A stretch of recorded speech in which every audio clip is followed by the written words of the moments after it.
زیادتر امیل سر البجارتنین سروکاتی امریکای جبوی 4 سال بید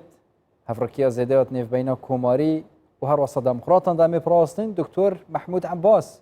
سیاست مدار جباجر تکساس یه امریکای با که راست خود گل مدار دکتر افدمی باش طيب تجي گل جراتی بحث کرن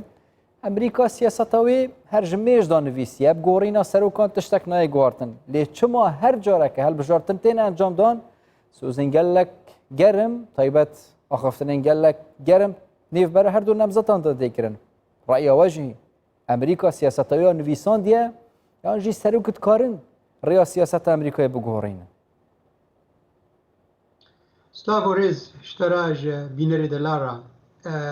وقتی که مول استراتژی امریکی میزنه خبرات استراتژی امریکی استراتژیک امپریالیه سر امپراتوریا نافدنیای تمامیه لبرجواندیا خواهرتم دمیزینه برجواندیا الپیشه حمدره بس وقتی قلت که سر موارد تکتیکی ده وقتی سیاست امریکا لگور سروک آدمینی گلک جاراتی گهارتن براستی سیاست چه هندرو دژی که بیو چل در بجیبه يعني تكليه ترامب مثلا مديت وقت يقول تكليه بينا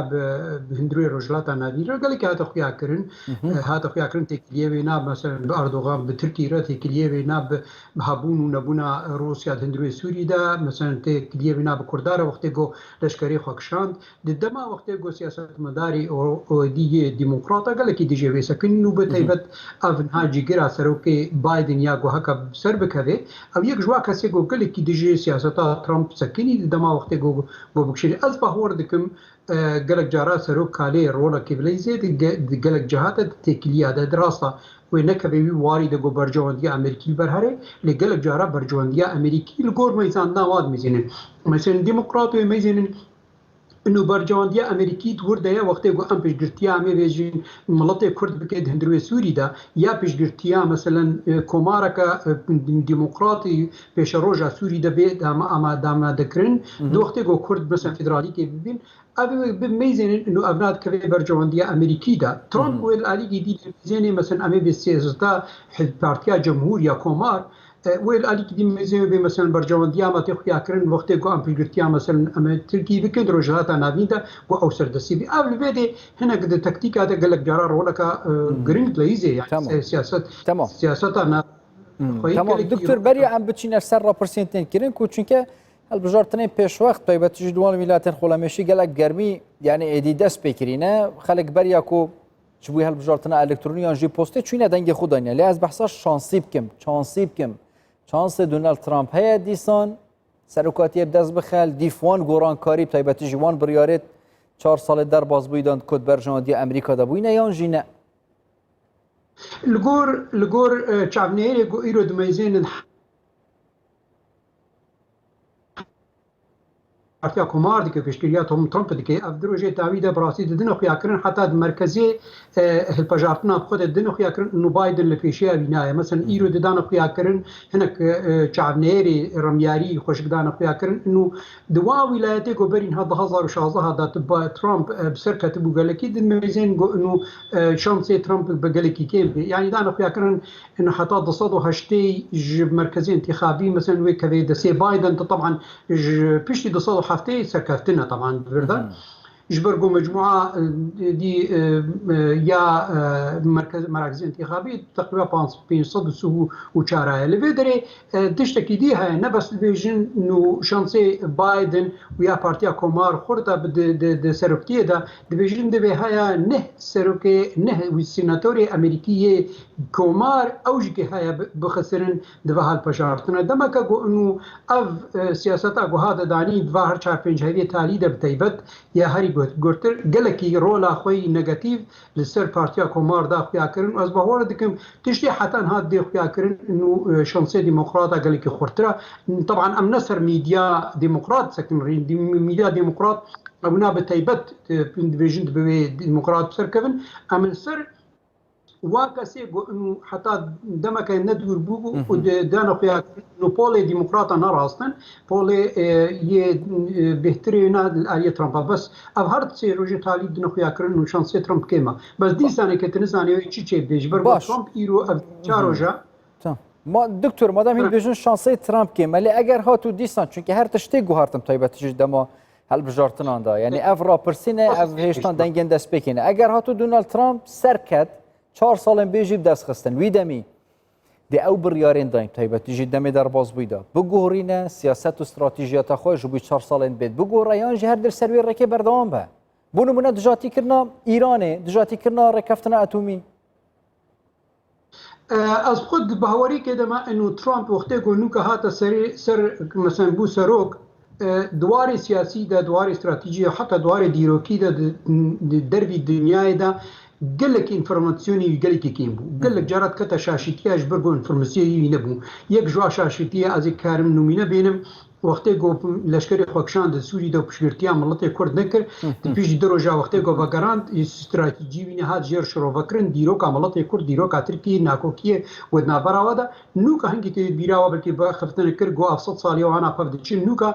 انفورماسیون جمع چپون از باورد کم اف 4 سالی گو چون ترامپ هنک انفورماسیونی ویدیروکی یه استراتژی یه رمیاری گلکی گروپ بونا بلکی گوهرتنا بکوی سیاست وی لدر بدل لین هاد وقتی هل پجارتنا دا آخرتنا گوت که ناکوی ویست وارد انو وی آخرتنا گوت که وی بمینی نسر وی ریه د پشتی گوها کب سر بکوی وکا گون هاد دی خوی اکرن جبونی هل پجارتنا انو زی لشکری خوش افغانستان حمیج کابری سر سال زی بکشنم و زی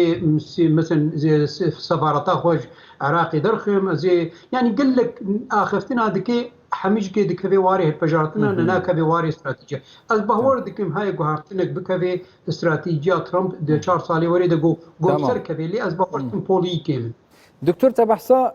تایبەت مژارە سووریە کرد یعنی ڤەکشاندنا هێزێ چ سووریە بە چ عێراقێ بە لێ ئەس باڵێ پشینمە سەر چارەسەرکردنا ڕەوشە سووریە یعنی ئەف 10 ساڵ زێدەترن ڕەوش گەلێک خراپە شەڕ حتا نەهاژیە بەردەوامە 4 ساڵên بێت ئەمریکا دێ هەوڵ بدە چارەسەریەکە تەمام بدە سووریە چونکە ئێدی یعنی پشتگیریەکە تەمام دەدە دیالوکا کوردی کوردیش یعنی ئەو ژی دبە بەشێک ji rêyên çareseriya siyasiyat nava welatê Sûriyê da. يا از فينا براستي اجد ميزين مولو حتى انها مثلا قال لك ترامب قال لك ريج امي بيجي روسيا را بكر جو بهتري وينا سربستي سوري بيبي حتى بالكتاب را اخفتنك هاتا كرين انه روسيا ياك امين جو كاربي لاشكري خو به سوري دا دما وقت جو ترامب جو لازم حمل لاشكر بينك شاندن از دوه بهوريه دما انه جو به الفجارتن ودي سبب سرو و تكلينا بروسيا را بكي جو سرستونه كي بخي سوري دا واز دور نابين انه يك جوا خالي هلي سركاوي سربسكني جوهرتنا ريجيما بشار اسد واز باور دكم و جوهرتنا كي بخي اپوزيسيون سوري دجكي او اپوزيسيون جو ايرو قالك جوانا بارتشينا اتهام ببواري تكفيري وجريداين بنصر قاعده وانا يعني ابناوي بي جوهرتن اظن ميرو لك بليزي بس دفرد بتايبات از ميزين نوختي جو بسر كوي او تكلي او جوهرتن جو بين كرين و باريكاريا روسيا بير بي داخوتي وبيهتر نيزك بكي للفيدري و ناو از طبعا تشتي قوتي خويا كرين دغور استراتيجيه جو ايرو ترامب دنا خويا كرين يبينا و بهور دكم و انه ميزاندنا كنو للرجلات نابين وبتايبت السوري ذكرن از جبر ولش كي بيجم طبعا وقت جو بايدن و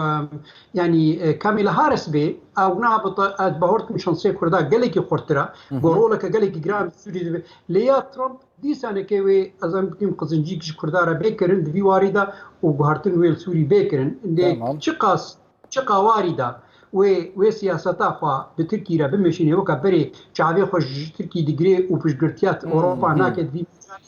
اوها هید گشه ده هم کاری بیش. تمام دکتور تبحثات ترکیه کرد. چاوید خو گله جرال ترکیه گرتینه. رنگ برجاندین تایبت یعنی کسیت نیف بین دونالد ترامپ سروکی ولایت نفگرتین امریکا گل اردوغان سروکوماری ترکیه ده بنج بروی کیجی جارا چاو لین قاند بن لی گله جرا پراگاندنه یعنی اما كان بيجون تهديد تنكرن اخفتين رخ تنكرن اتشتك برانبري نهات يكرن جبوي جارا بيت 4 سالن بيت دي برجاندين تا كاسي هبن يانجي برجاندين امريكا البيش هر تشكي دي بن برانبري سياسات تركيا تايبتجي او يعني بن بيكارين تركيا كات نافارو جلاتان نافارازدا از لبید نقطه که گلکی گرینگ هیا اوروپی لبید بکاوی چه روله لیزن گو کاربن فشارک برد نصر سیاست او استراتژی امریکی گو بهلن و بشگرتیا گو